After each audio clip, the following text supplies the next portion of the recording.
बार फिर से सबका डिजिटल प्लेटफॉर्म बालाजी की पर स्वागत है। आज जो अपन क्लास का बात आए नहीं तो मैं आप को पिछले क्लास का जो गन्ना आ रहा था उसमें आगे बताता हूँ। गन्ने में जो की जाने वाली प्रमुख क्रिया इंटरकल्चर ऑपरेशन मतलब अंतरशस्य के दौरान ऐसी क्रियाएं की जाती हैं जो गन्ने की उपज एवं क्वालिटी को बढ़ाती हैं। सबसे पहले अपन बात करें तो पहली क्रिया जो है उसका नाम है ट्रेसिंग। नाम है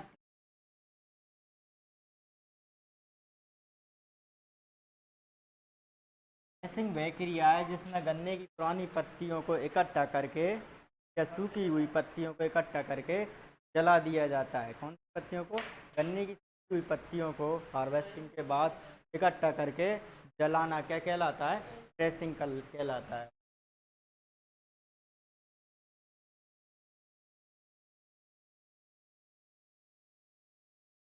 की पत्तियों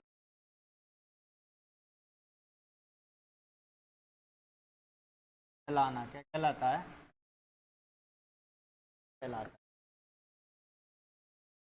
है कहलाता है। डायरेक्ट सेंटेंस आते हैं कि आपके एग्जाम में जाते हैं। उसके बाद सेकंड आता है अपना क्रॉपिंग। ये इम्पोर्टेंट है और ये बहुत बार पूछ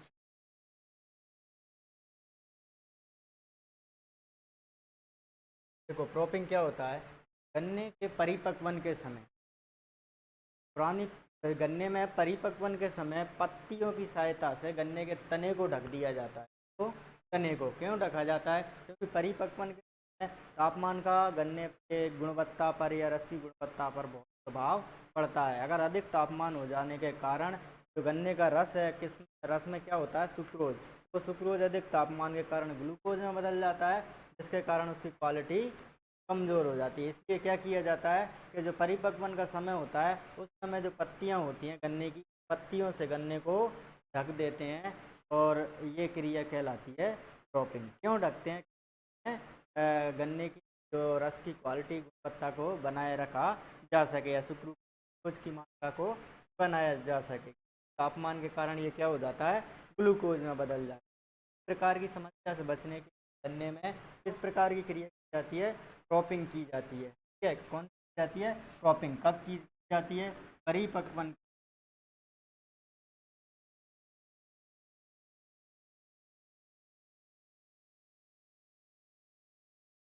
गन्ना के तनों को, गन्ना के तने को पत्तियों की सहायता से, पत्तियों की सहायता से ढक दिया जाता है।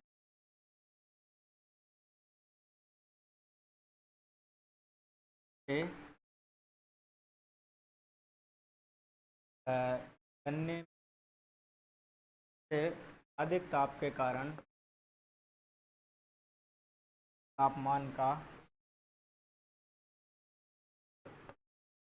प्रभाव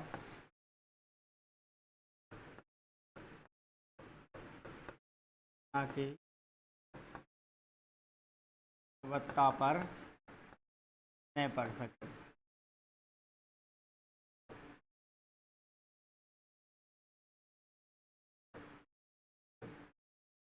क्योंकि परिपक्वन के समय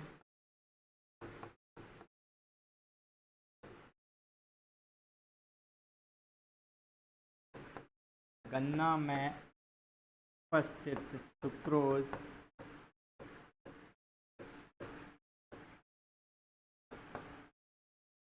अधिक तापमान के कारण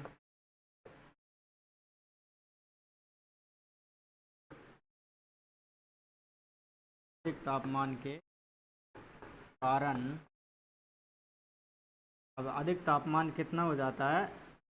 18.6 डिग्री से अधिक। 18.6 डिग्री सेंटीग्रेड तो उपयुक्त तापमान इसको परिपक्वन तापमान कितना माना जाता है? 18.6 डिग्री। ठीक है, इससे अधिक होने पर क्या हो जाता है? जो सुक्रोज होता है वो किसमें बदल जाता है? ग्लूकोज में। तो अधिक तापमान के कारण सुक्रोज अधिक तापमान के कारण ग्लूकोज में बदल जाता है।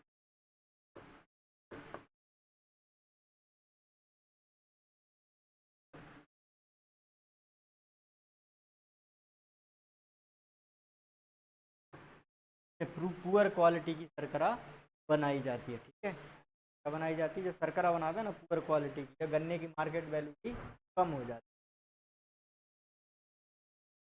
आगे जो करते हैं, गन्ने में एक अंधी गुड़ाई भी की जाती है। नेक्स्ट जो प्रोसेस है वो कौन सी? गुड़ाई।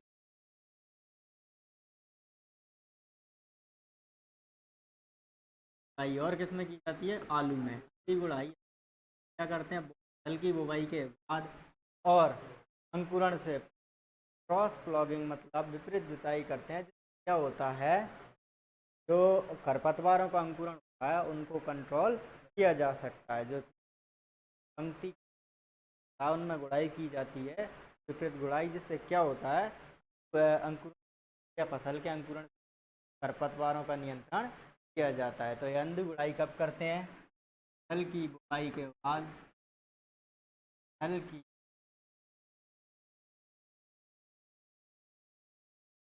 बुवाई के बाद अंकुरण से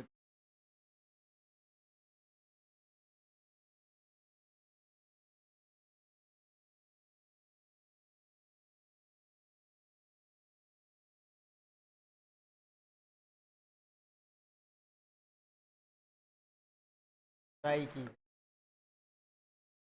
बुवाई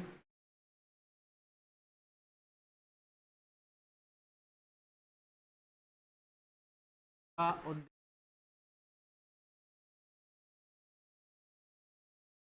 खरपतवार नियंत्रण है। खरपतवार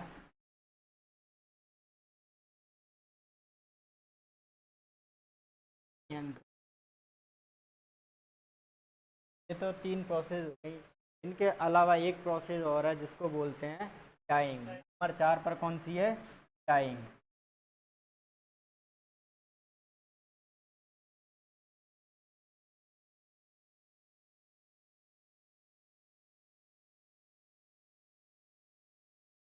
डाइंग डाइंग क्या होता है? 10 से 12 गन्नों को परिपक्वन तैयार परिपक्वन के समय या उससे पहले 10 से 12 गन्नों को आपस में जूट की रस्सियों से बांध दिया जाता है ताकि वो अधिक वायु के वेग से गिर ना सकें। ठीक है, इस प्रोसेस को क्या कहते हैं? टाइंग कहा जाता है। टाइंग का मतलब होता है, इंग्लिश में टाइंग वर्ड है जो है उसको बोलते हैं बांधना। क्या बोलते हैं? बांधना। इसका हिंदी अर्थ क्या है? बांधना। किसको बांधना है? गन्नों को। कौन से गन्नों को? आस पड़ोस वाले 10 से 12 गन्नों को। इससे बांधा जाता है? जूट या टाट की जो रस्सियाँ होती हैं उनसे आपस में बांध दिया जाता है ताकि वो अधिक वायु के वेग से न गिर सकें। ठीक है, वो क्या कहलाती है? गन्ने में की जाने वाली वो प्रोसेस क्या कहलाती है? टाइंग कहलाती है। और कई बार ये एग्जाम इसमें क्या करेंगे? दीपक डायरेक्टली आप के 10 से 15 12 या 15 पौधों को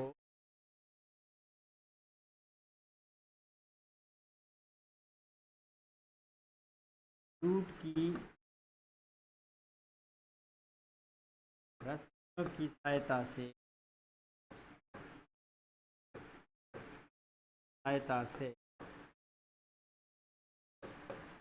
आपस में बांध दिया जाता है। क्या कर दिया जाता है? बांध दिया जाता है, जिससे एक वायु के वेग से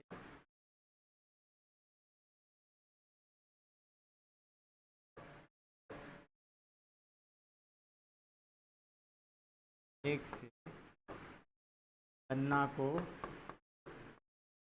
गिरने से बचा सकें, गिरने से बचा सकें। ठीक है, ये 4 प्रमुख प्रोसेस। इस प्रकार की कई प्रैक्टिस, जैसे चने में निपिंग करते हैं, ये कौन कौन प्रैक्टिस, धान में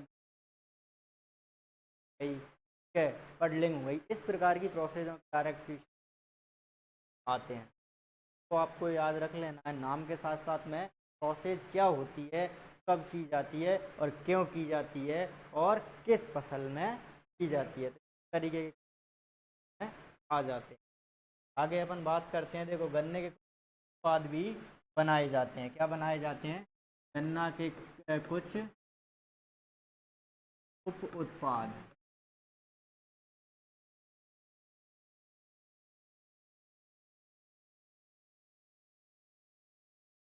ये कब निकलते हैं? जब शर्करा या चीनी बनाई जाती हो या गुड़ बनाया जाता हो, तो उसके गर्म करते समय जो कुछ लिक्विड मटेरियल निकलता है, कुछ रस निकालने के बाद लुगदी निकलती है। ठीक है, तो सबसे पहले जो बात करते हैं नंबर 1 पर आता है मोला।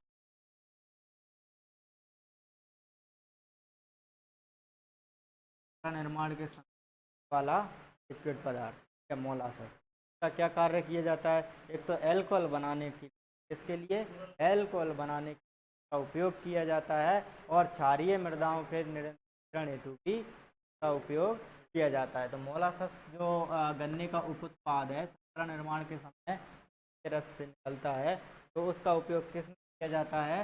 एल्कोहल निर्माण में, एल्कोहल बनाने में, बनाने क्षारीय मृदाओं के सुधार हेतु।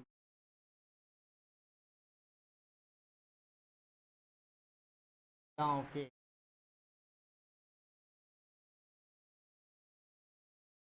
हाँ, क्षारीय मृदाओं के सुधार हेतु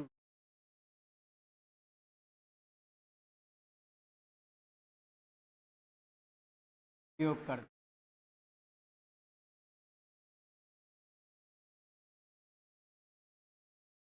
उसके बाद नंबर 2 पर आता है बेगासस। है बेगासस। बेगासस जो है रस निकालने के बाद जो लुगदी मटेरियल, ठीक है, जो एक्स्ट्रा बचता है लुगदी के टाइप में, बेगासस। अपना जूस वाले के पास भी देख, गन्ने के तने का रस निकालने के बाद जो वेस्ट मटेरियल होता है, उसको बेगासस बोलते हैं।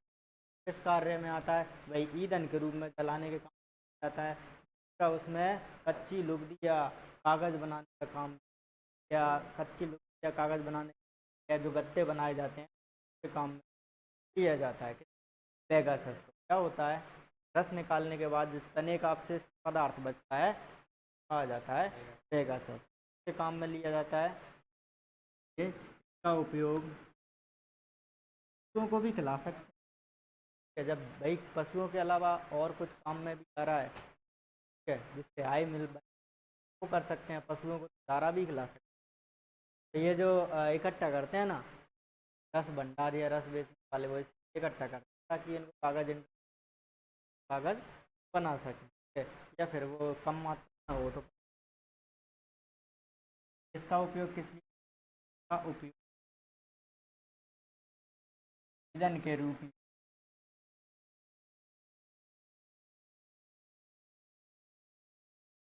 के रूप जलाने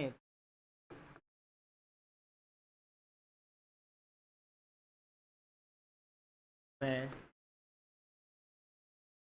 कागज़ या लुगदी बनाने के लिए, कठोर गत्ता होता है ना, बनाने के लिए किया जाता है।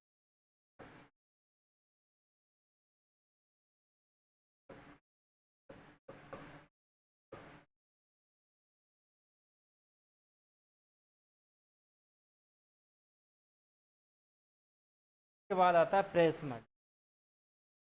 ठीक है, तो नंबर 3 पर आता है प्रेस मड। गंदा पदार्थ होता है, जगह गंदा अपन इकट्ठा करते हैं ना, गंदा पदार्थ निकलता है गर्म करते समय, वो कहलाता है प्रेस मड, जिसको फेंक दिया जाता है, काम नहीं आता। लेकिन उसका काम अपन किस लिए कर सकते हैं?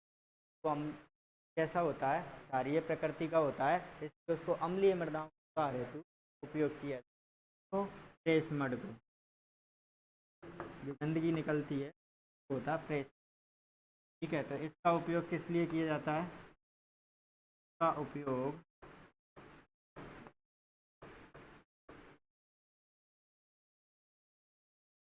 अम्लीय मृदाओं के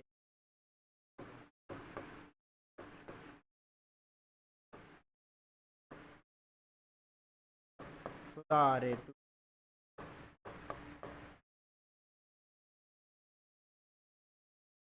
जाता है। ये प्रकार के उप उत्पाद हैं, बाकी चीनी तो बनती ही है। मेन उत्पाद क्या है? गुड़ बनाना। मुख्य उत्पाद है गन्ना बनाने के लिए। जो इंडियन शुगर इंस्टीट्यूट आपको बता दिए कहाँ पर है, कानपुर में। भारत में लगभग 500 के आसपास शुगर ज़्यादा महाराष्ट्र में है, दूसरे नंबर। राजस्थान की बात करें तो राजस्थान में केवल शुगर मिल्स कितनी है? कितनी है? 3, जिनमें से 2 तो केवल बंद पड़ी हैं। वर्किंग कंडीशन या जो अभी प्रेजेंट में कार्य कर रही है गंगानगर शुगर मिल। जो शुगर मिल्स हैं, जैसे गंगानगर शुगर मिल्स जो है वो कौन सी है? सार्वजनिक क्षेत्र शुगर मिल है। तब सरकार की 50% हिस्सेदारी होती है, बाकी पब्लिक की हिस्सेदारी होती है। इसी प्रकार की जो शुगर मिल है वो सरकारी क्षेत्र, पूर्णतः सरकार का नियंत्रण। सरकारी क्षेत्र की शुगर मिल केशोराय पाटन बूंद जो फिलहाल बंद कंडीशन बंद पड़ी है। की जो शुगर मिल है वो भोपाल सागर शुगर मिल चित्तौड़गढ़ में है। वो क्या है?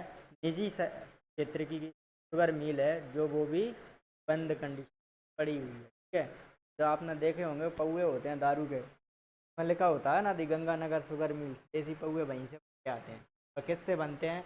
मोलासस।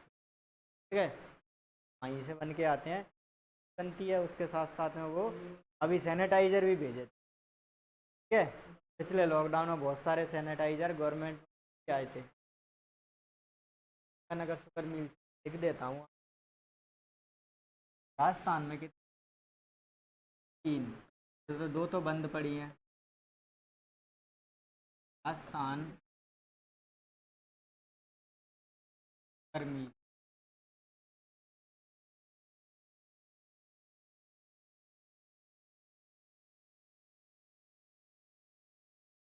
ढोला मारू वाला, घुंगरू सेठ वाला, ये सब उसके ही हैं भाई। और किस नाम से आता है मुझे पता नहीं है। ठीक है, पहला देखो, तो वर्किंग कंडीशन में बात करते हैं। गंगानगर से, गंगानगर गर्मी कौन से क्षेत्र, ऐसे भी पूछ लेते हैं भाई बार, ये किस संबंधित है? ये पब्लिक सेक्टर या सार्वजनिक। पहले तो अपन बात करें कहाँ पर है। एक कमीनपुरा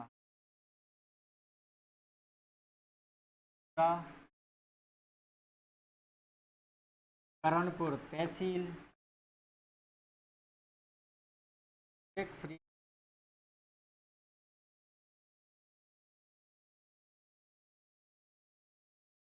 का नाम कमीनपुर। ठीक है, हाँ, दारू बनाई जाएगी तो हो गई। ठीक है, बाकी दारू के साथ साथ में कुछ मिठाइयों के लिए शराबी बना बात भी है।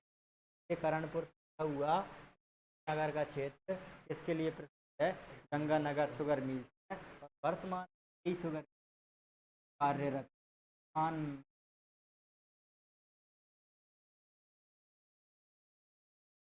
कार्यरत कौन से चिन्ह देते हैं? सार्वजनिक, सार्वजनिक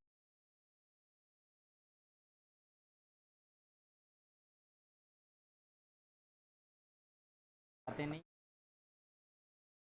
नंबर पर अपन बात करें तो आती है भोपाल सागर शुगर।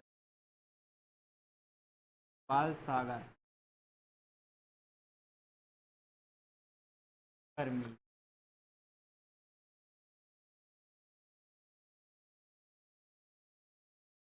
ये कहाँ पर है? भोपाल सागर से कहाँ पर है? भोपाल सागर जिले में आता है चित्तौड़गढ़। ये जो शुगर मिल है वर्तमान में बंद कंडीशन, वर्तमान बंद पड़ी, वर्तमान में बंद है, उत्पादन नहीं। नंबर 3 पर जो शुगर मिल आती है वो आती है रायपाटन शुगर मिल।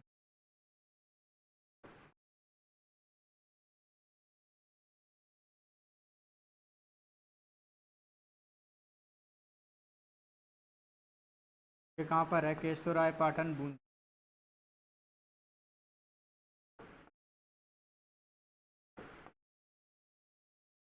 रायपाटन कौन से ज़िले में आता है? ये बूंदी ज़िले में ये शुगर आती है, जो कि सरकार के अंडर में थी। किसके अंडर में?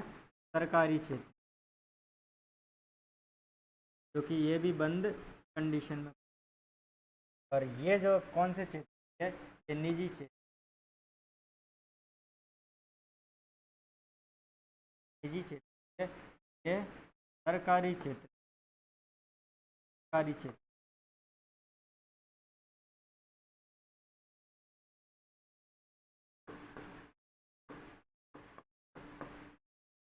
ये भी किस कंडीशन में है? वर्तमान में बंद है, कार्यरत नहीं। वर्तमान में कार्यरत। ये 3 शुगर मिल अपने राजस्थान में है, जो कि है अब हालात में है। केवल एक ही जो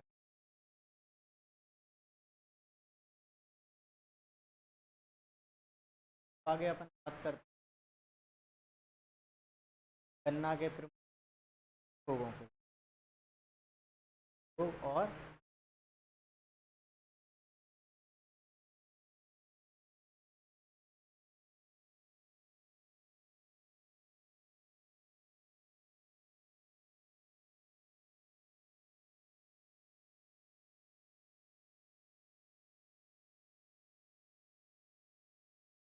क्या आता है? लाल सड़न, लाल सड़न रोग के द्वारा होता है, कवक के द्वारा होता है, जिसका नाम है प्लेटोट्राइकम।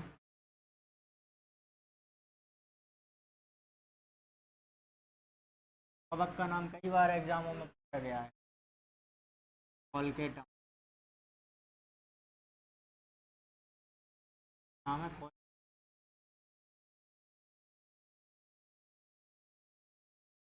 जो कवक है वो गन्ने में क्या करता है? जैसे तना बनता है, तने के बीच फंगस उत्पन्न हो जाती है और लाइनों में लाल कलर की धारी बन जाती है, तने के बीच में लाल कलर की धारी बन जाती है, इसलिए लाल सड़न रोग भी कहा जाता है, जो कि चिपचिपा पदार्थ उत्पन्न करता है, पत्ती बाद में काले कलर के पाउडर में बदल जाता है। इसके कारण होता है, कवक के कारण होता है।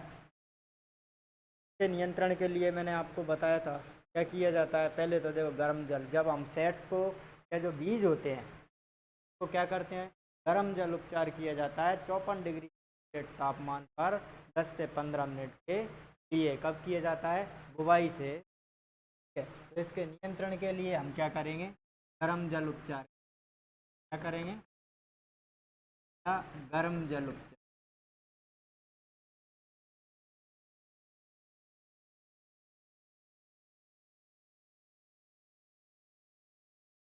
क्या होता है? कितने पे करते हैं?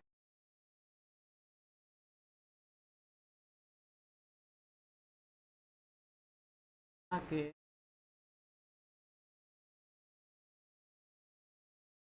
क्या बोलते हैं? बीज को बुवाई से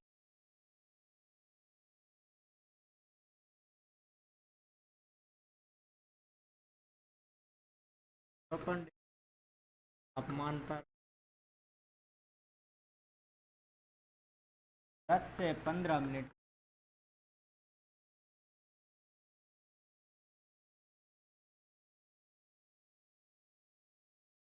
गर्म कर,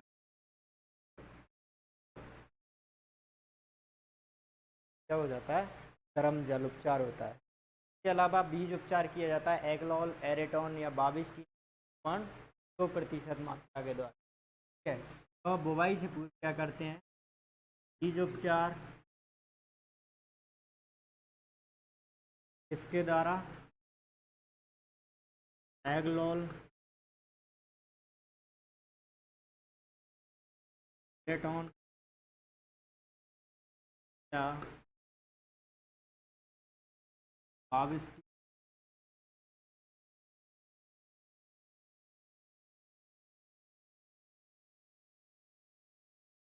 0.2% मात्रा द्वारा, क्या हो गया इसका, के बाद अगर खड़ी फसल में ऐसे लक्षण दिखाई दे तो आती है, बस मैं कार्बन डाइजीन में आप कर दिए। ठीक है, तब ऐसे इसका गर्म जल उपचार या बीज उपचार करके पेट्स को आते हैं। उसके बाद आती है next gummosis disease. Gummosis number 2 पर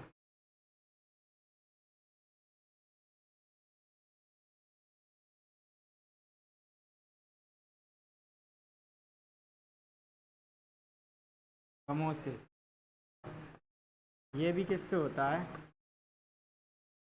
जीवाणु द्वारा। किससे होता है गमोसिस, जीवाणु द्वारा होता है। जीवाणु का नाम क्या है, जेंथोमोनास कंपेस्टेस फॉर्माइस्पिस जीवाणु का नाम है जेंथोमोनास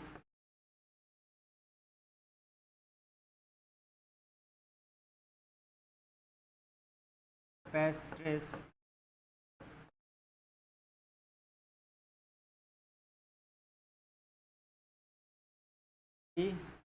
वेसिकुलरम नाम है।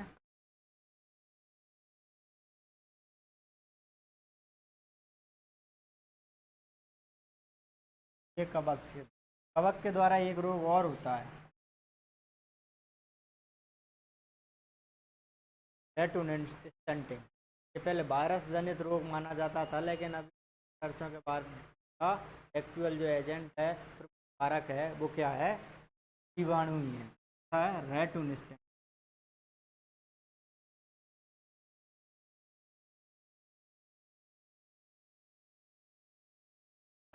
रेटुनिस्टिंग रोग किसके द्वारा होता है, ये भी जीवाणु के द्वारा होता है, और इस जीवाणु का नाम है फ्लेविवेक्टर जाइली। क्या नाम है, फ्लेविवेक्टर जाइली।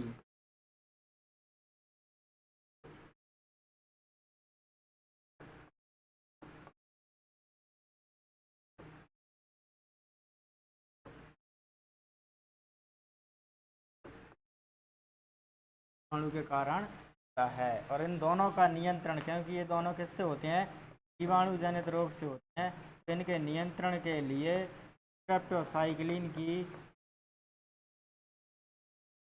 स्ट्रेप्टोसाइक्लिन 0.1% को कॉपर ऑक्सीक्लोराइड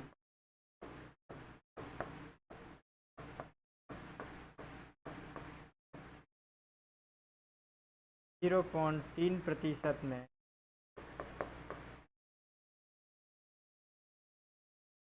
मिलाकर छिड़काव किया।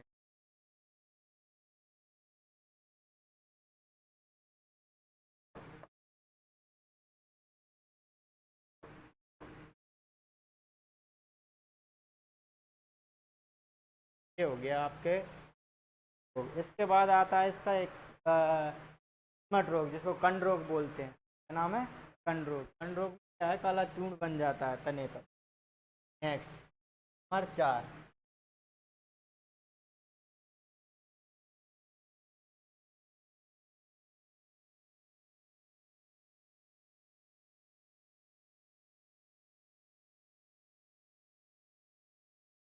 है कवक के द्वारा होता है कवक के द्वारा, और इस कवक का नाम है लागो सामनी।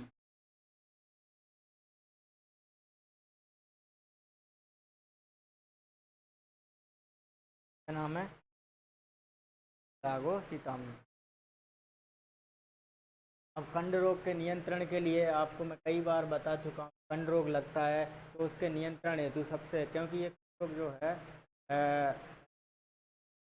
बीज उपचार किया जाता है, बीज उपचार के द्वारा ही कंट्रोल कर सकते हैं। इसलिए इसका उपयोग करते हैं बीटा वैक्स नामक कवकनाशक का 3 किलोग्राम या 4 ग्राम बीटा वैक्स द्वारा प्रति किलोग्राम भी जो अपन सेट्स लेते क्या करेंगे, बीज उपचार किया जाता है। तो क्या करते बीज उपचार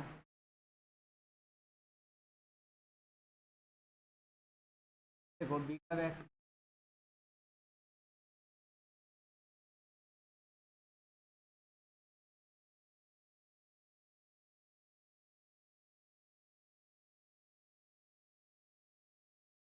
4 ग्राम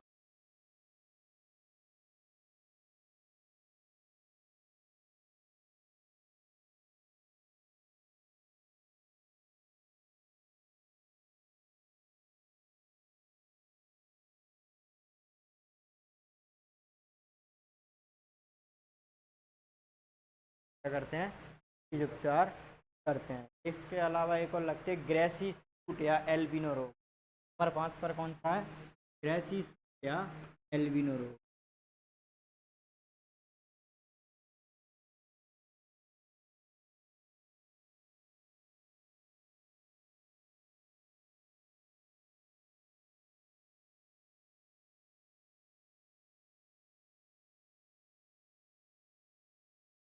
ये किसके कारण होता है?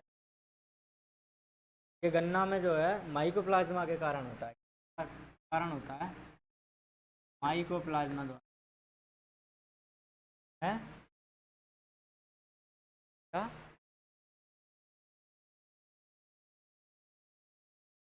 माइकोप्लाज्मा तो फाइटोप्लाज्मा भी कहा जाता है।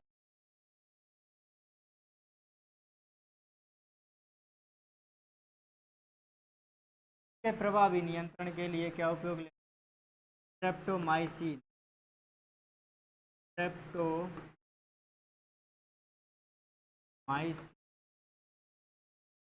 द रेट ऑफ 0.2% आप किया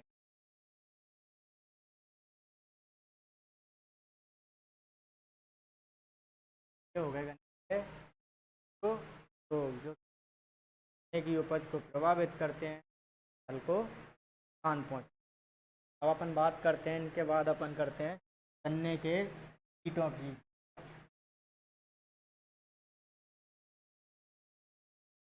बात करते हैं।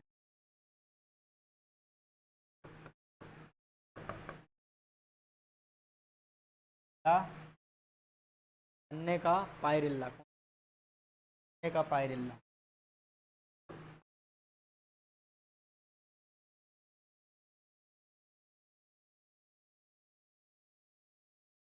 का नाम है कीट का पायरिल्ला परफ्यूसिल्ला। क्या नाम है? पायरिल्ला परफ्यू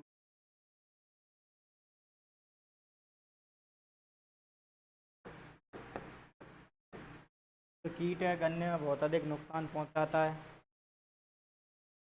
तने को या पत्तियों का रस चूसने के बाद उसमें का पदार्थ उत्पन्न कर देता है।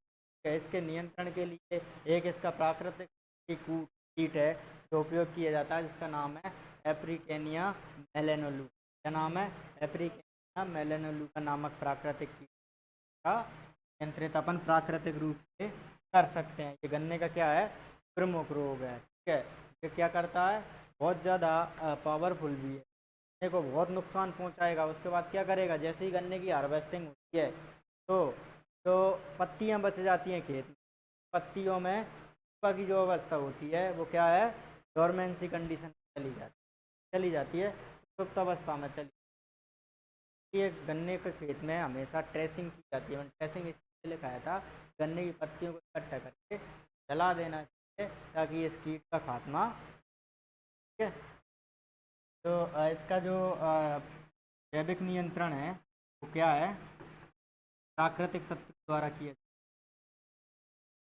ये क्वेश्चन कई बार एग्जामों में पूछा गया है। प्राकृतिक शत्रु क्या है इसका? शत्रु कीट कौन है इसका?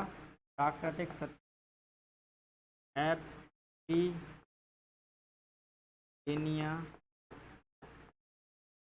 मेलेनोल्यूका।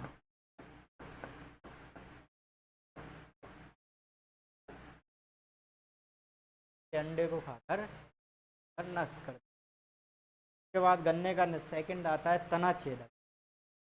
तने में छेद बनाकर उसके रस को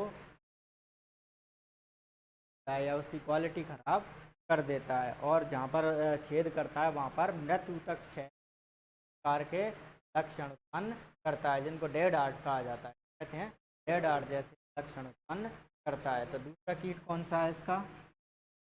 तना छेद, कैम्बोरर इसको। इनका नियंत्रण मैं तीनों का एक साथ लिखाऊंगा। तना छेदक इसका नाम है काइलोपार्टेलस।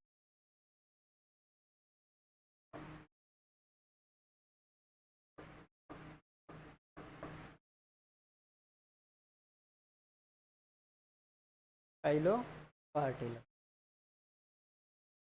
के बाद एक और आता है तना छेदक, बाद शीर्ष छेदक। क्या नाम है?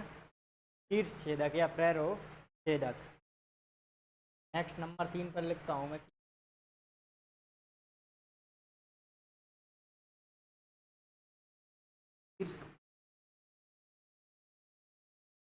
का नाम है ट्राइकोराइजा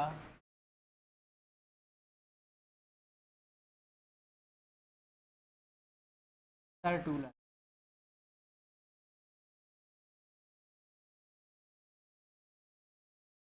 ट्राइकोराइजा इंसर्टूलस प्रारंभिक अवस्था में चलते हैं, उनको फाट कर नष्ट कर देता है। ठीक है। तो इन तीनों कीटों के नियंत्रण हेतु मेलाथियान 50 cc 1 से 2 ml मात्रा प्रति लीटर पानी में मिलाकर छिड़काव किया जाता है। ठीक है। या 1 लीटर मात्रा को प्रति हेक्टेयर की दर से उपयोग कर सकते हैं। हेक्टेयर में 600 लीटर पानी में एक मात्रा मिलाकर क्या किया जाता है? छिड़काव किया जाता है।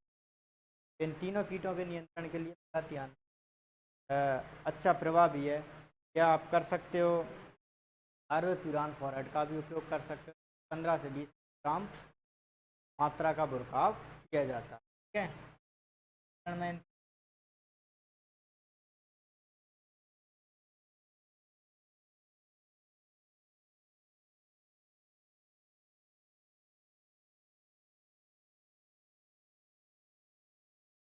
एक लीटर प्रति है।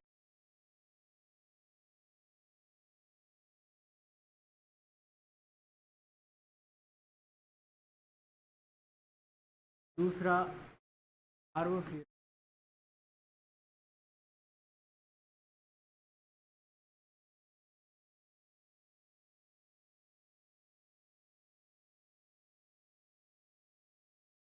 फॉरेट एनजी से हम हेक्टेयर का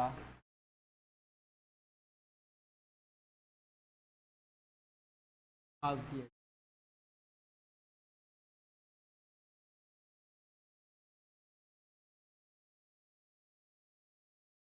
नंबर 4 पर जो कीट आता है गन्ने वह डीपलीफेगस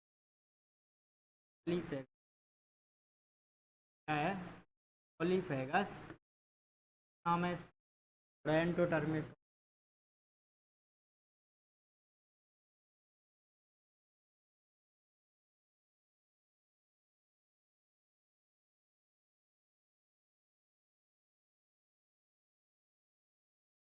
नियंत्रण आप सब लोगों को पता ही है।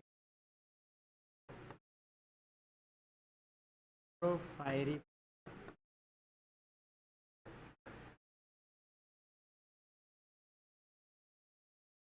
क्लोरोफायरी 450 ml मात्रा प्रति हेक्टेयर सिंचाई जल के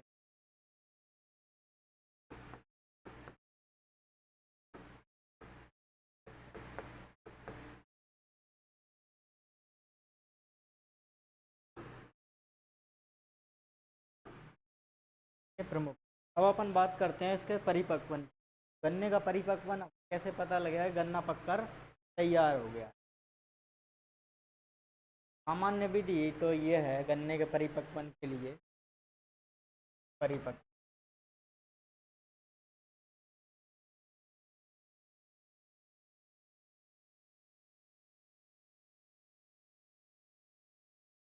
सामान्य क्या है, गन्ने के पौधों को आपस में टकराने पर धातु जैसी अगर आवाज़ आ जाए तो कि गन्ना पककर तैयार हो गया है।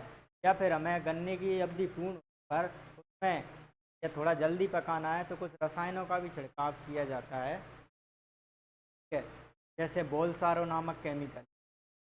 बोलसारो नामक केमिकल की 4.5 मात्रा को प्रति हेक्टेयर दर से अगर छिड़काव करते हैं, गन्ना 6 से 8 सप्ताह पहले पककर तैयार हो जाता है ना।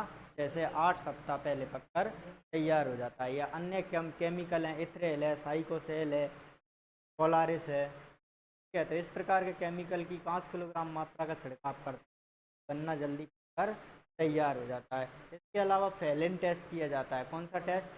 फैलेन टेस्ट।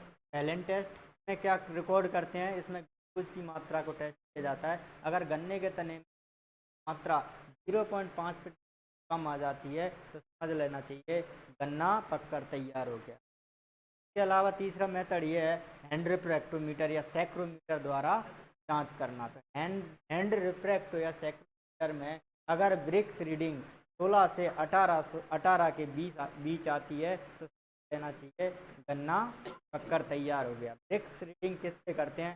गन्ने के तने से जूस को निकाला जाता है। उस जूस से जो TSS होता है उसका कुल ठोस पदार्थ होता है, घुलनशील ठोस पदार्थ जो होता है उसका ज्ञात करते हैं। अगर उसमें जो TSS लेवल है गन्ने की ब्रिक्स रीडिंग है या हैंड रिफ्रैक्टो या सैक्रोमीटर में 16 से 18 के बीच है तो समझ लेना चाहिए गन्ना पककर तैयार हो गया। तो ये 3 प्रकार से हम पता लगा सकते हैं गन्ना पका हुआ है, कच्चा है, हार्वेस्टिंग के लायक है या। अपन क्या करते हैं अन्य भी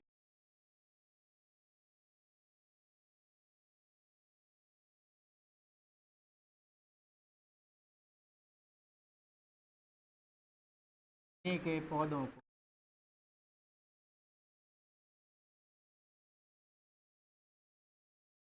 आपस में टकराने पर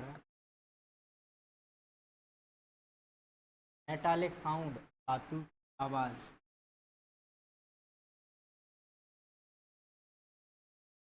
मेटालिक साउंड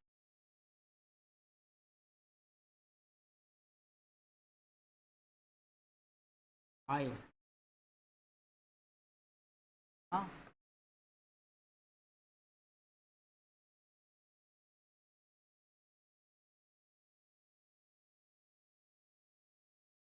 मानने में रसायनों द्वारा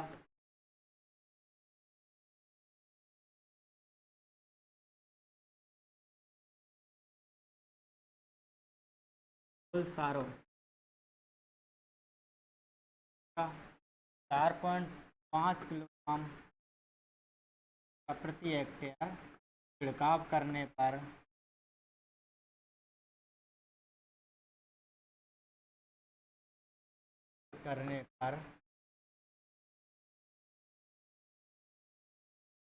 6 से 8 सप्ताह पहले परिपक्व हो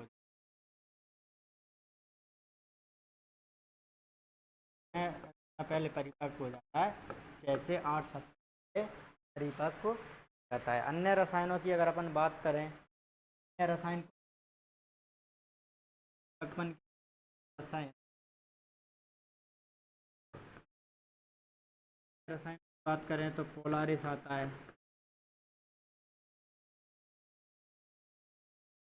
इथ्रेल आता है,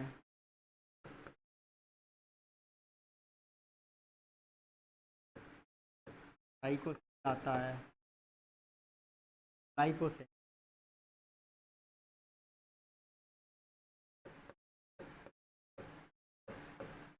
ग्लाइकोसेन,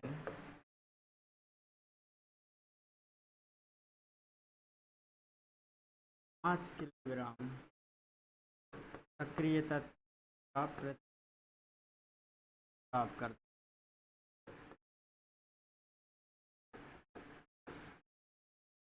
ठीक है, साइनों द्वारा हो गया। नंबर 3 बात करें, एक टेस्ट किया जाता है जिसका नाम है लिन टेस्ट। कौन सा? लिन परीक्षण।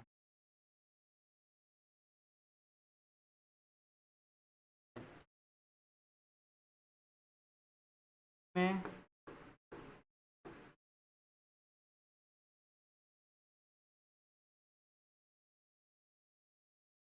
देखो, गन्ने के रस में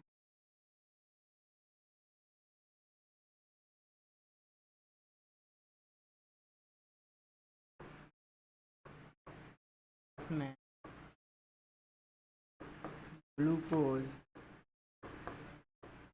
0.5% से कम आ जाता है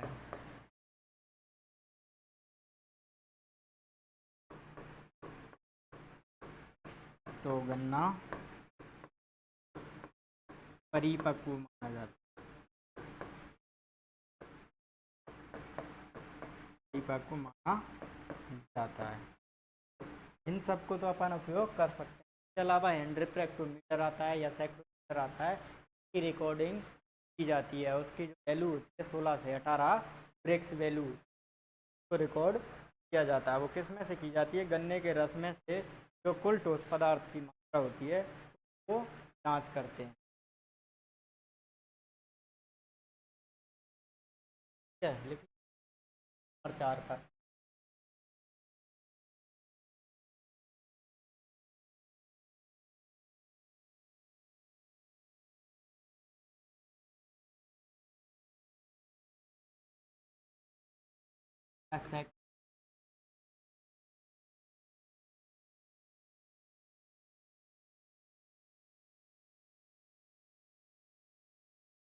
सहायता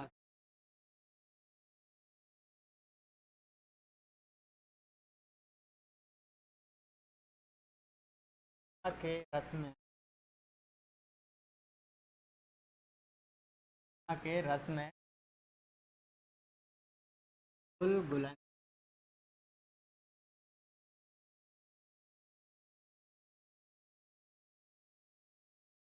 पदार्थ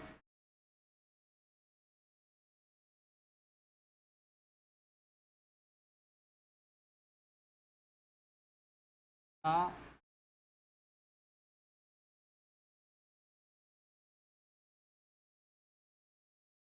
फिक्स रीडिंग कितनी?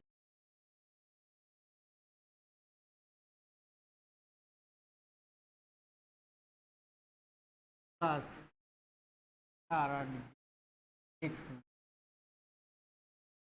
मानते हैं कि परिपक्व हो। ठीक है, पूछ लिया जाता। ये तो हो गया परिपक्वन का पता। अब इसके बाद करते हैं उपज की बात कर। उपज होती है गन्ना की 400 से 600 क्विंटल प्रति हेक्टेयर। ठीक है, औसत उपज है। लेकिन अगर गन्ना को खाई विधि द्वारा लगाया जाता है, बेंच मेथड में लगाते हैं, वहाँ पर लगाते हैं, वहाँ पर गिरनी पाई जाती है कोस्टल एरिया। तो खाई विधि उपज 700 उपज प्राप्त हो जाए, 700 क्विंटल प्रति प्राप्त। और उत्तरी भारत में औसत उपज होती है बहुत कम होती है। उत्तरी भारत में, क्या उत्तरी भारत में होती है 300 से 400। दक्षिण भारतीय राज्यों की अपेक्षा गन्ने की औसत उपज भारतीय राज्यों में कम होती है, भारतीय राज्यों में कम होती है, जबकि दक्षिण भारतीय राज्य। ये हो गया आपका गन्ना कंप्लीट। ठीक है, फिर अपन नेक्स्ट फसल आज लेते, जो कि 2 केस क्रॉप आपके सिलेबस में दी, तो अपन ने कर ली गन्ना, भी करते हैं अपन ग्वार। ठीक है, नेक्स्ट जो अपनी ग्वार।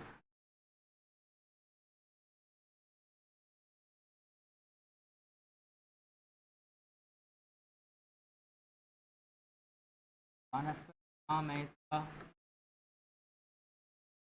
नाम है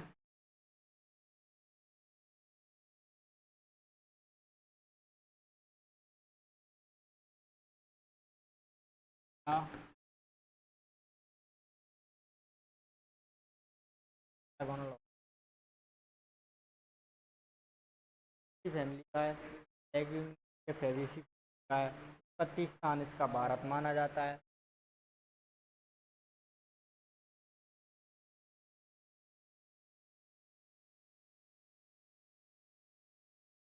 इसमें गुणसूत्रों की संख्या 14 होती है। लेग्यूम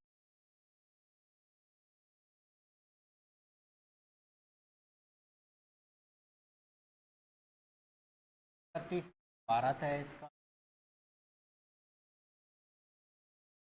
पाए जाते हैं बराबर। इसको देखो क्लस्टर बीन क्या कहते हैं, क्लस्टर बीन लिखा है ना, क्योंकि इसमें जो फलियां आती हैं वो गुच्छे के रूप में, इसलिए इसको क्लस्टर बीन, गुच्छे को बोलते हैं क्लस्टर और फलियों को बोलते हैं बीन। जो फलियां गुच्छे में आती हैं इस कारण से इसका नाम क्लस्टर है। इस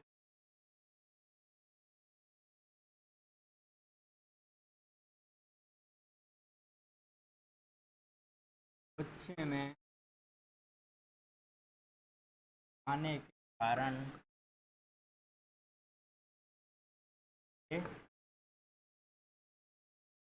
क्लस्टर बीन कहा जाता है।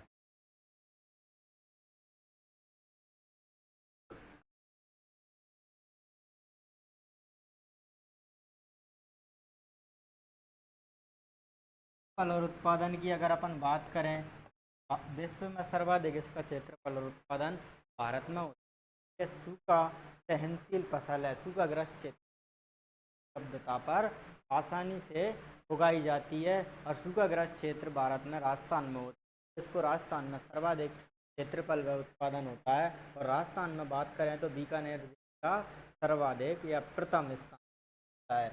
भारत में सर्वाधिक क्षेत्रफल व उत्पादन किसका है? भारत में, विश्व में बात कर लें, विश्व की अगर आ जाए, वैसे आता नहीं है, लिख लो।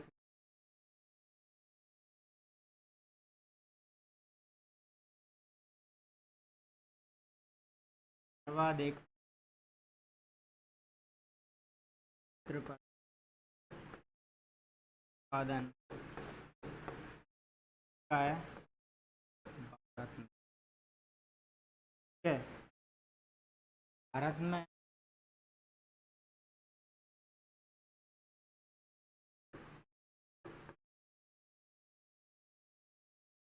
सर्वाधिक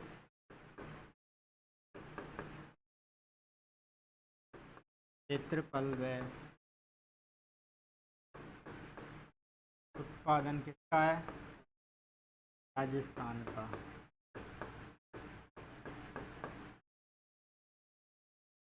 राजस्थान में बात करें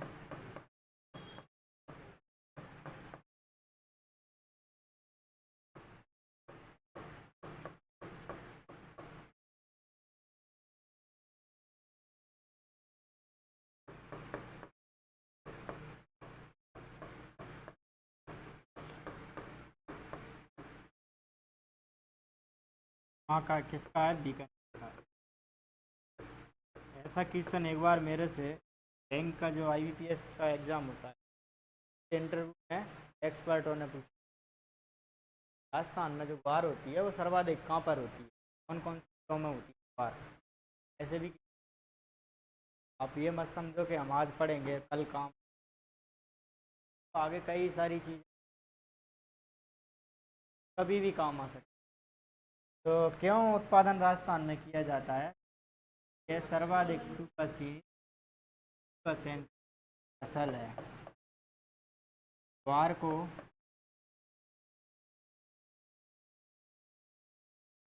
कम पानी की उपलब्धता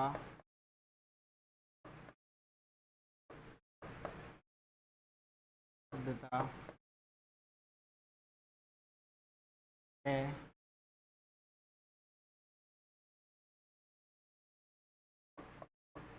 अग्रसित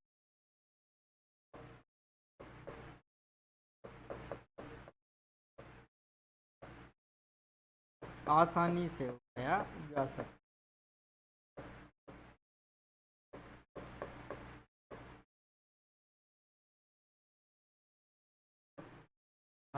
है।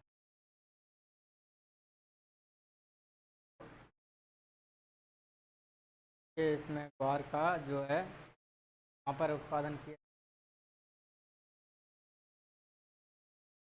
राजस्थान और अपने राजस्थान फसलों में मानी जाती है। कभी कभी आगे बात करते हैं इसके बारे में। ग्वार का इसका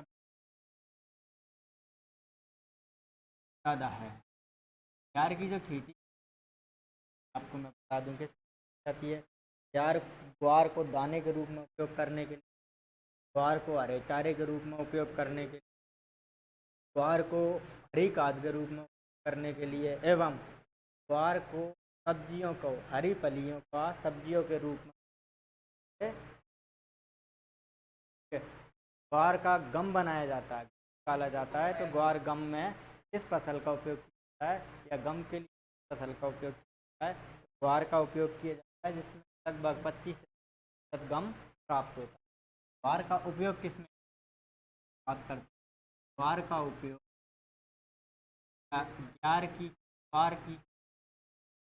ग्वार क्लस्टर बीन की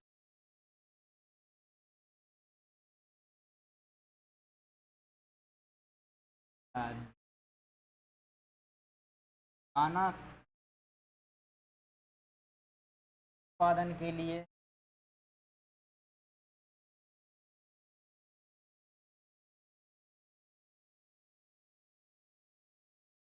चारे के लिए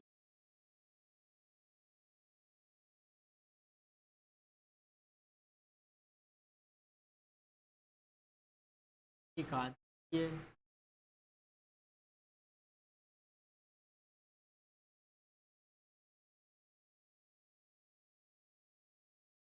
हम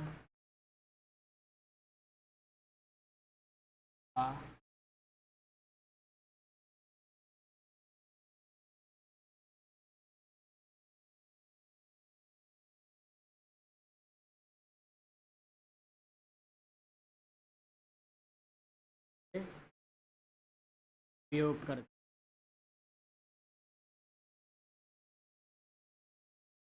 निम्नलिखित जैसे अगर इसके अलावा भी ग्वार को विस्फोटक बनाने में उपयोग किया जाता है। जो विस्फोटक बनाए जाते हैं ना, तो ग्वार के चूजे को जो विस्फोटक बनाने में कैरायर के रूप में, मतलब एक्स्ट्रा मटेरियल लाने के लिए काम में किया जाता है। विस्फोटक तो थोड़ा सा होता है, लेकिन उसमें जो एक्स्ट्रा मटेरियल में भी इसका पाउडर बना के मिलाने में काम में लिया उपयोग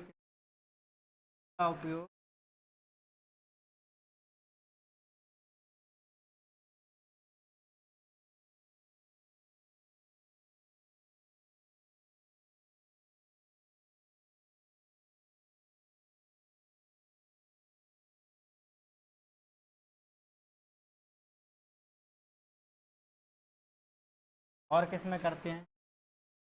के द्वारा गम भी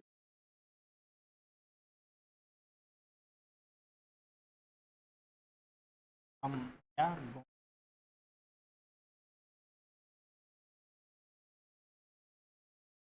प्राप्त की।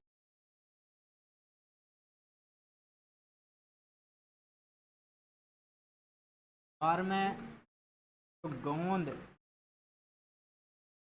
या गम होती है वो होती है 25 से ग्वार के बीज में 25 कम या गोंद पाई जाती है। और इसके ग्वार के दानों में 28 से 38 प्रोटीन पाया जाता है।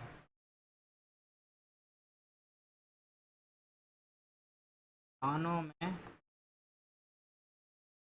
प्रोटीन कितना होता है? 28 से 38% पाया जाता है। और इसके चारे में प्रोटीन 17 से 18% पाया जाता है।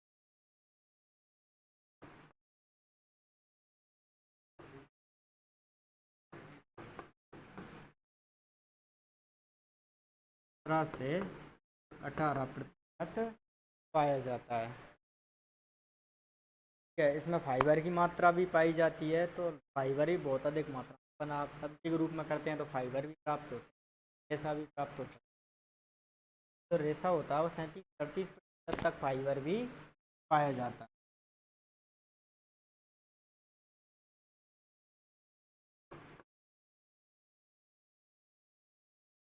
कितना पाया जाता है? 37-38%।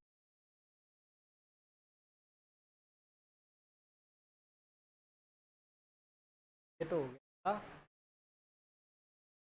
सॉरी 38, सारा नहीं जाता है भाई, गलत हो जाता है, उल्टा पड़ता है।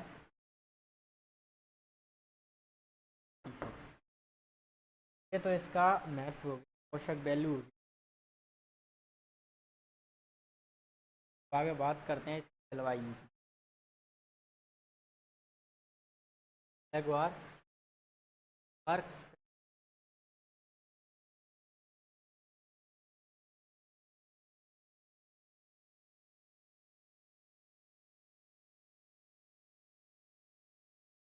जलवायु की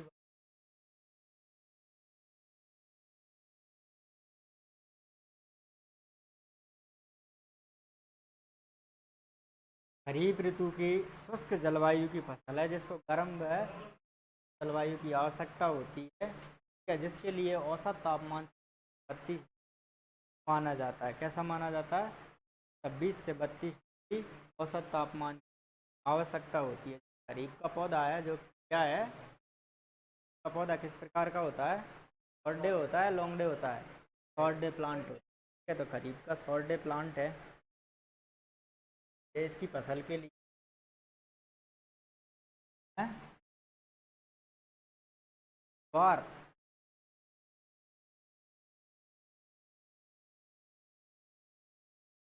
परागित बताऊंगा परागण का।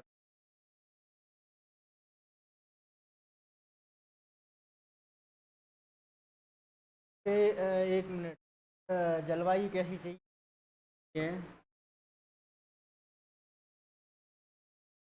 एक ऋतु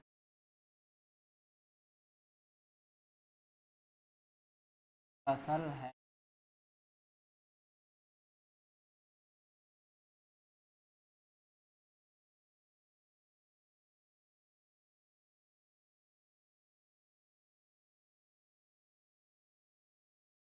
गर्म जलवायु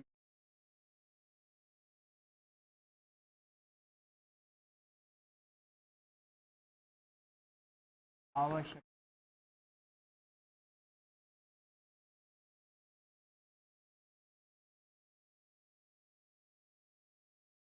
के लिए वह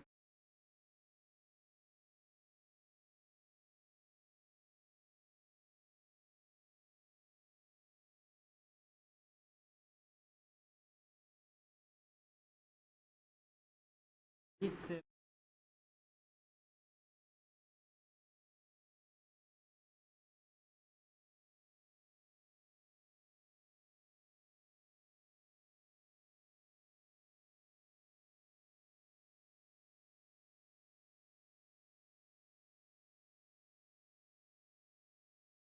पैदा की बात करते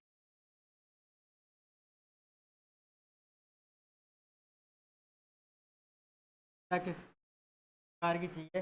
देखो, इसकी खेती बलुई, दोमट एवं हल्की क्षारीय मृदाओं में जिनका पीएच 7.8 होता है आसानी से ये मृदा कैसी? बलुई, दोमट,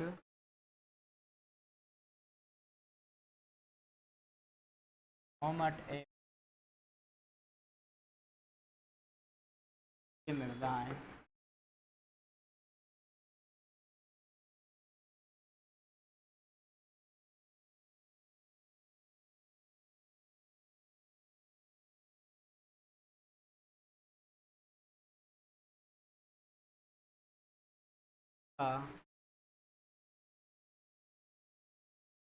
मान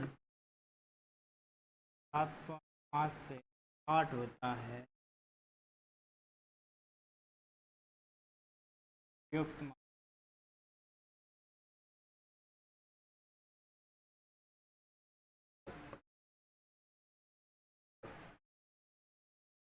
युक्त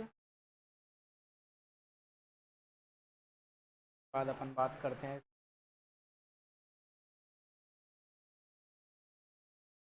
सिंचाई की।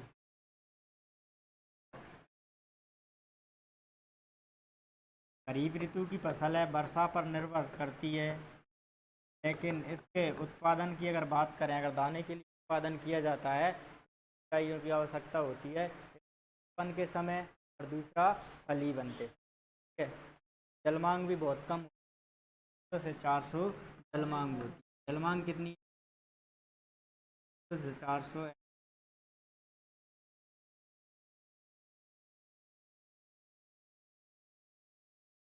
से 400 मांग। अगर इसका दाना उत्पादन की बात करें तो सिंचाई की दाना उत्पादन के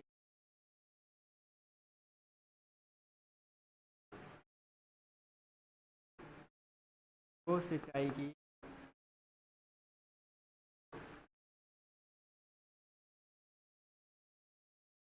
आवश्यकता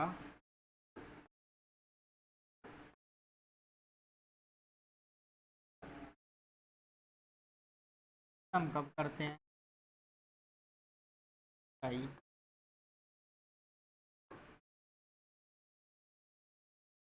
पन के समय की जाती है।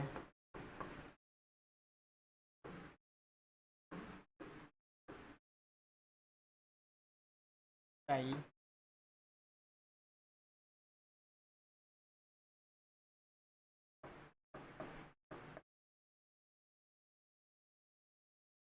फली बनते।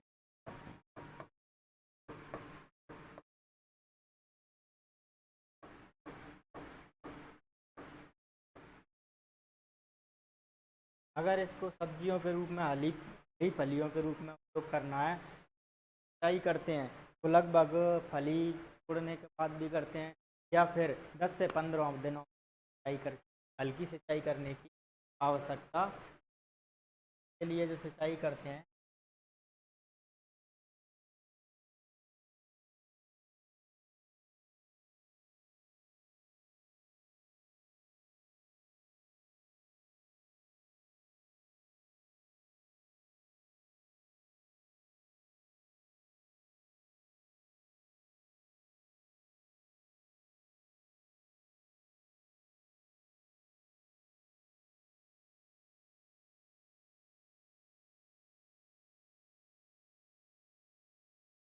साल में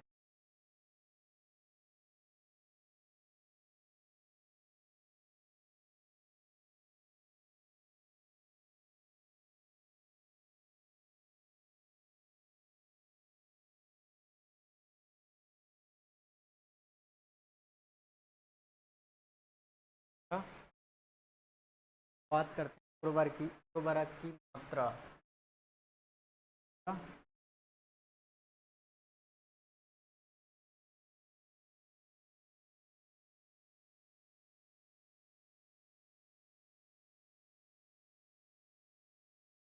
ठीक है, नाइट्रोजन आपको पता ही है कम देना पड़ता है। कहते हैं 20 से हम फास्फोरस की मात्रा ज़्यादा दी जाएगी। फास्फोरस 40 से 50 किलोग्राम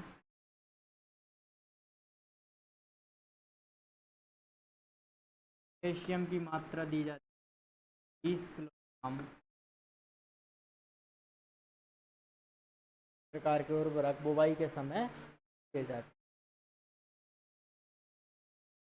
बात करते हैं अपन बीज दर की।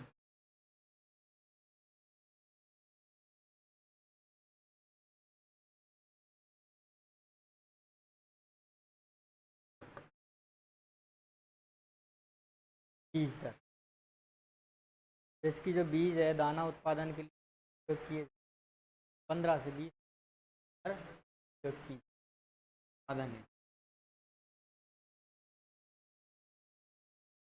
दाना उत्पादन के लिए जो बीज दर रखी जाती है 15 से 20 किलो प्रति हेक्टेयर।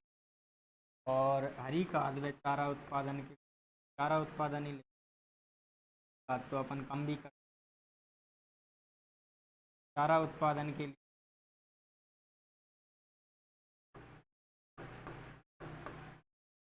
चारा के लिए ज़्यादा लेते हैं, बाकी सब में 15 से 20 किलोग्राम। चारा उत्पादन के लिए 40 से 40 किलोग्राम बीज आवश्यक है। R/P रखा जाता है, row to row and plant to plant distance ज़्यादा रखी जाती है।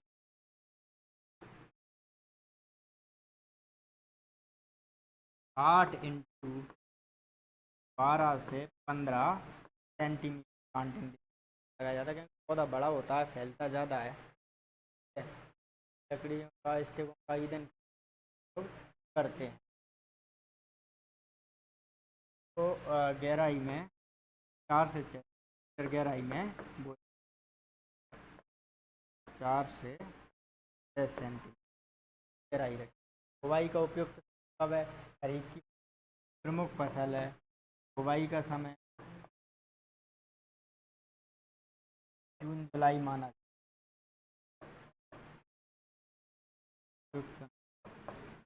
15 जून जुलाई का पूरा महीना लगभग जून जुलाई।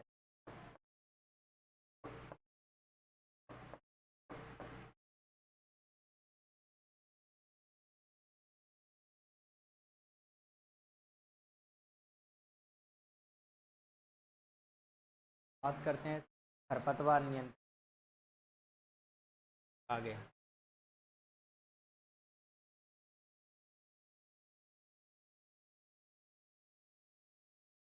दलहन फसल लगने वाले सभी खरपतवारों का असर होता है घर पर। कौन से खरपतवार होते हैं? चार दाना बर्रू,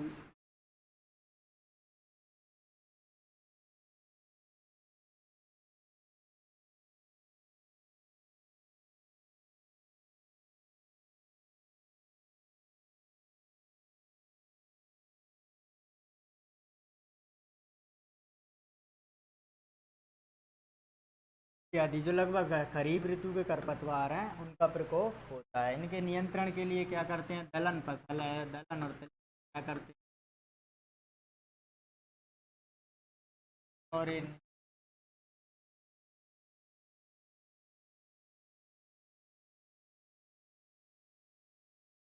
मात्रा लेते हैं। आम सक्रिय तत्व एक्टिव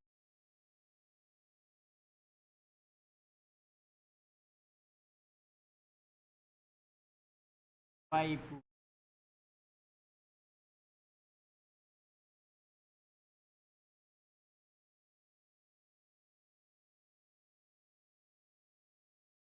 क्या लेते हैं? कैंडी मितालिन 0.5 किलोग्राम सक्रिय तत्व मात्रा हेक्टेयर की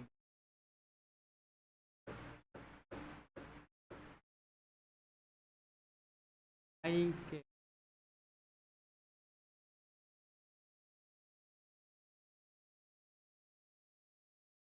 से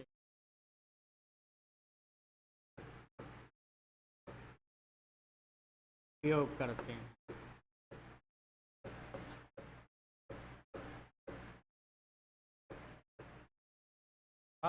खरपतवार। और क्या बचा है इसमें? किसमें?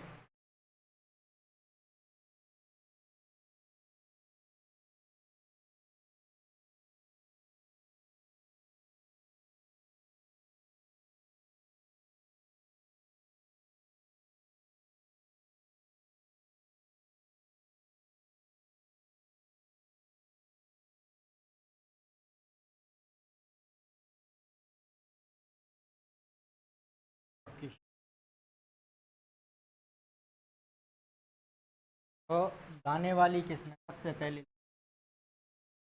दाने किस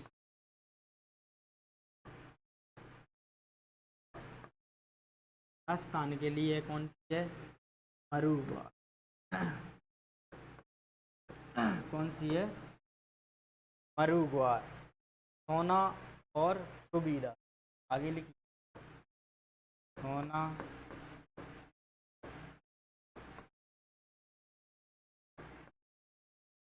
ये किसके लिए बता रहा हूँ मैं? दाना उत्पादन के लिए। देखिए RG197 100 RG 917 RG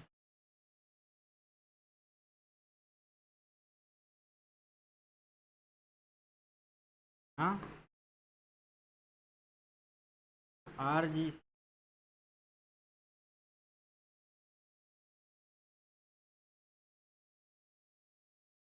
RG 1002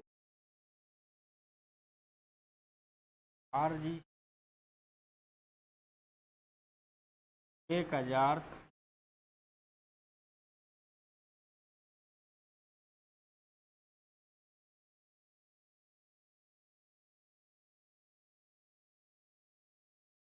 बाद RG 1017 और RG 1031 है दाना उत्पादन।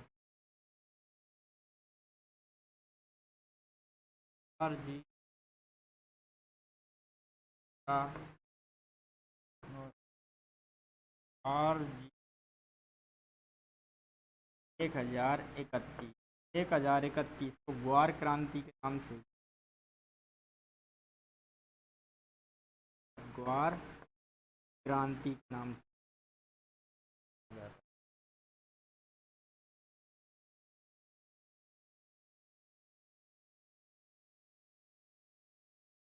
अब लिखिए चारे के लिए।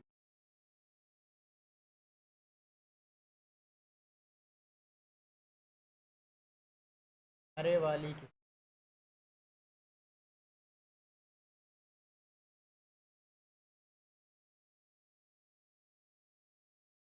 चारे वाली किस्म लिखिए पंजाब ग्वार 2।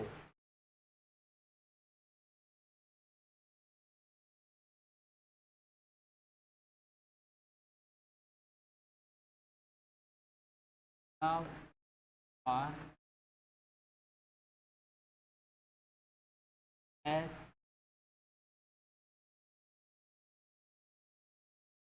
HFG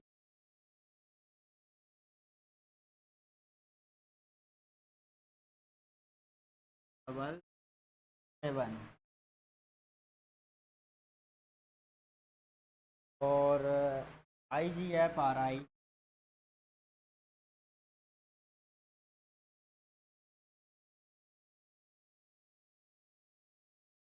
में 2।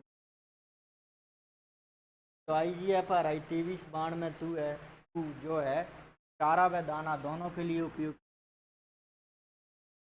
चारा व दाना का मतलब दोनों के लिए उपयोग करती है व विकास के लिए।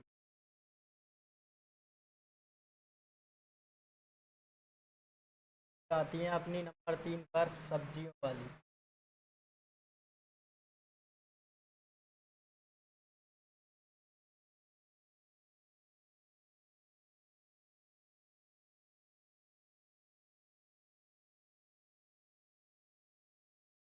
पता ही होगा आपको। सदाबहार।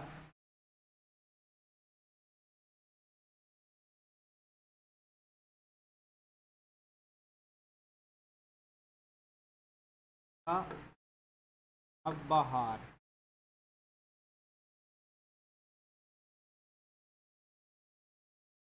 दुर्गापुरा सफेद।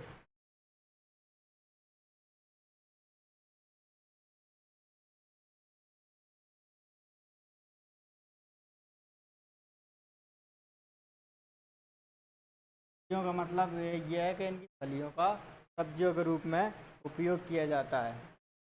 मोच, कंचन बहार और दुर्गा जय।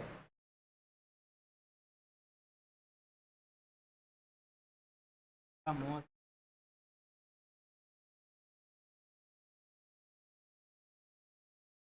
कंचन बहार,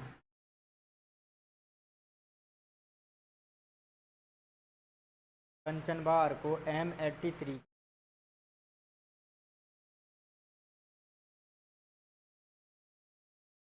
दुर्गा जय।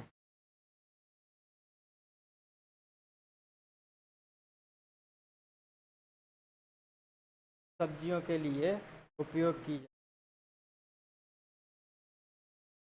जाती है। SKRU द्वारा रिलीज।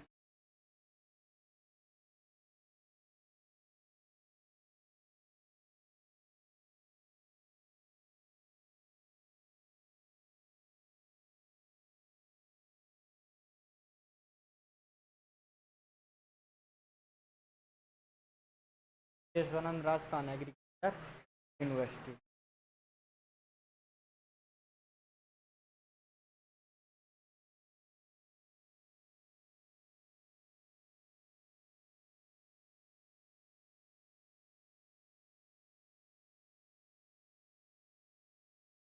अब अपन बात कर ले रोगों के बारे में।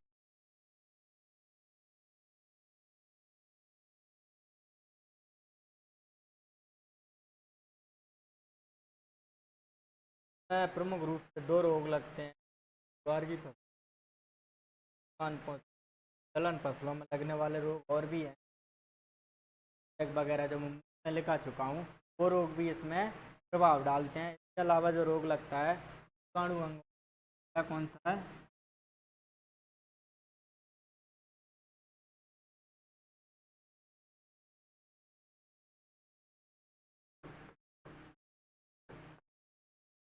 हमारी द्वारा होता है, जीवाणु के द्वारा होता है। इसके द्वारा जीवाणु के, जीवाणु का नाम क्या है? एंथोमोनास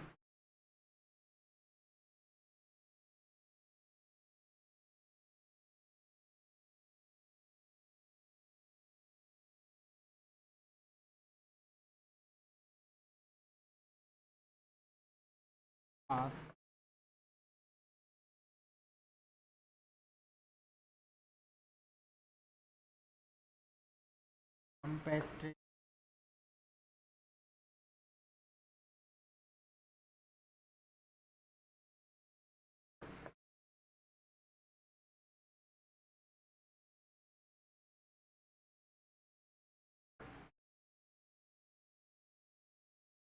के नियंत्रण के लिए सही मोप है।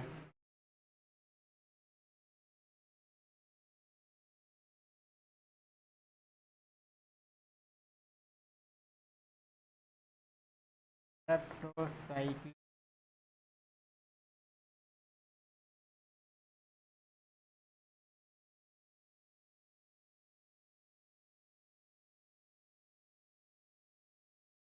जीरो पॉइंट का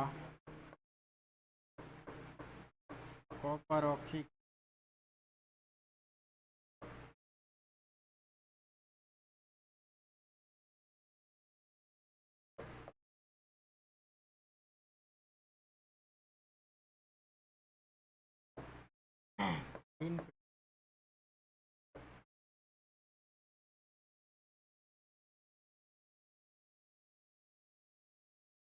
प्राप्त कर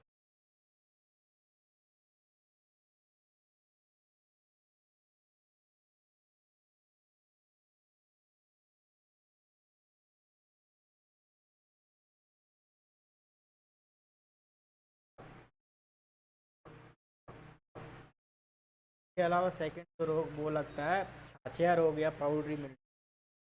का रोग कौन सा है?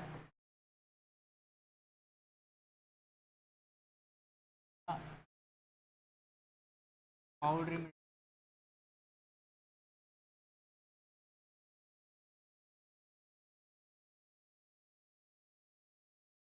से लगता है एरिसाई पॉलीगोन।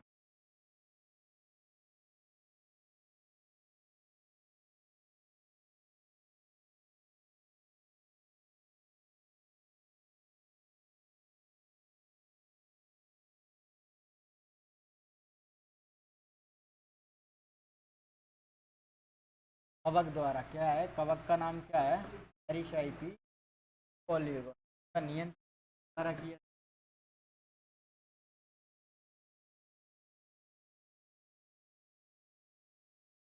जाते हैं। महत्वपूर्ण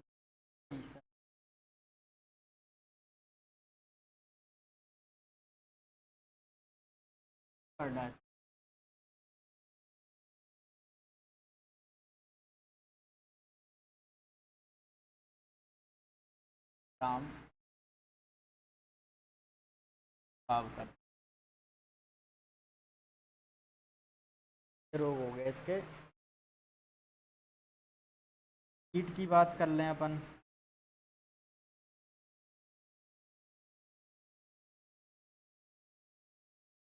तो भी बात करें इन कीट। ऐसे बाकी जो रोग हैं दलहन फसल में जो मैंने मूंग में लिखा है, थोड़ा उन पे भी बस डालना के एक रोग जो लगता है इसमें भी आ जाता है। ठीक है, और जो रोग हैं पत्ती धब्बा रोग है वो भी आ जाता है, तो मैं पहले आपको दिखा चुका हूँ। ठीक है, लेकिन जो प्रमुख रोग हैं जो ज़्यादा नुकसान करते हैं, रोग नुकसान करते हैं। अब बात करते हैं, एक पॉलीपैगस कीट है एक जिसका नाम है दीमक, सब में नुकसान पहुँचता है। पहला कीट हो गया, अब ये इसको मैं बार बार नहीं लिखाऊंगा, लिखा रखा है और एंडोटर्मिस ऑफिसर अभी भी लिखाया है। उसके बाद आता है दूसरा कातरा,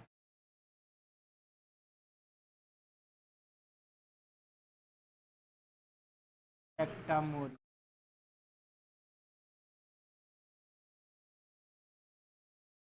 पौधों के पत्तों को एवं तने को काटकर नष्ट कर देता है, जिसके लिए मिथाइल पैराथियान 20 से 25 किलोग्राम बुरकाव किए।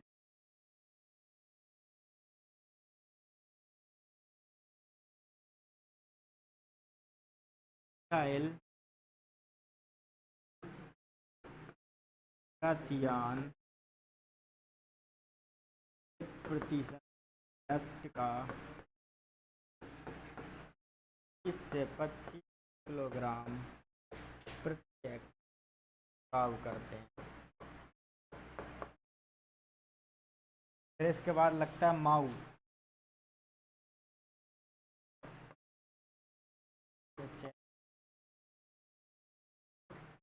जो एपिड है लिपापेसेरिसी। ये कौन सा है? लिपापेस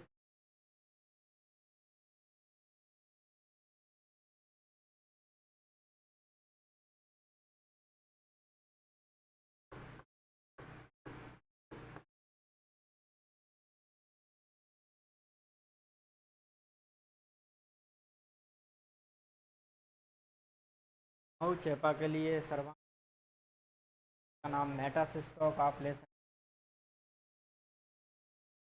डाइमेथोइट ले सकते। ठीक है, मेटासिस्टोक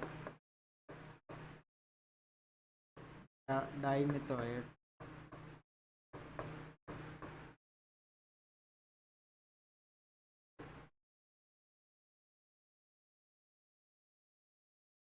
दो ml मात्रा प्रति लीटर का भाव कर।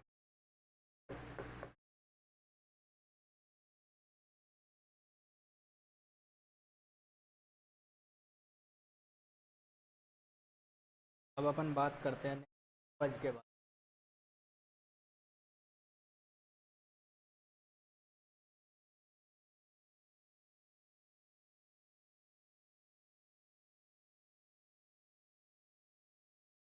दाना उत्पादन जो किया जाता है कितना होता है उपज में इसका दाना उत्पादन 5 से 6 क्विंटल प्राप्त होता है।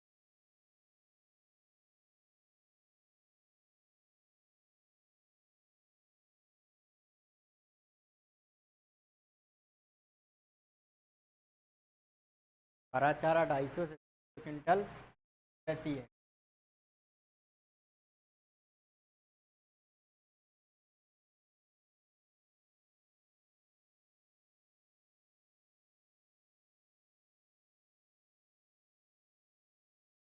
और जो प्राप्त होती है सब्जियों के लिए का जो उत्पादन होता है 50 से 60 क्विंटल रहती है। ये आपकी फसल भी आज समाप्त हो।